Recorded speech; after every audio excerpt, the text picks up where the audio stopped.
Hi అండి. Welcome to Godavari అమ్మాయి ముచ్చట్లు. ఈరోజు ముచ్చట ఏంటంటే చిన్నపిల్లలకి ఏ వస్తువులు మట్టే ఆ వస్తువులు ఇవ్వకండి. ఎందుకంటే అది నేను ఫేస్ చేశాను కాబట్టి తెలిసింది నాకు. అట్లాగే గారాబం కూడా అస్సలు పెట్టొద్దనమాట. మా అబ్బాయికి చాలా గారాబం అండి. అండ్ సేమ్ థింగ్ ఏంటంటే ఆ వస్తువులు ఇచ్చినప్పుడు చాలా జాగ్రత్తగా చూసుకోవాలి. వాళ్ళకి తెలియదు కదా అది తగులుతుందో లేదని. ఇంతకీ ఇదంతా సోది మాకెందుకు చెప్తున్నావు అంటే నేనైతే చాలా అంటే చాలా సఫర్ అయ్యానండి నిన్న మొన్న. మా అబ్బాయి ఆడుకుంటున్నాడు కదా అని పప్పు గుత్తితో వదిలేశానండి. నేను మూవీ చూసినాను, సడన్గా వచ్చి నెత్తి మీద చాలా అంటే చాలా గట్టిగా కొట్టాడు గైస్.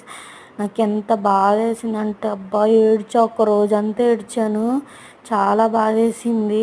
మా హస్బెండ్ నుండి ఎందుకు ఏడుస్తున్నావు అన్నారు, కానీ నిజంగా అంత గట్టిగా తగిలితేనే కదా గాయస్ ఏడుస్తారు, ఉత్తుగా అయితే ఎవ్వరు ఏడవరు కదా. నిన్నైతే చాలా అంటే చాలా బాధ వేసింది, సఫర్ అయ్యాను కూడా నేను. తల మీద ఉన్న దెబ్బ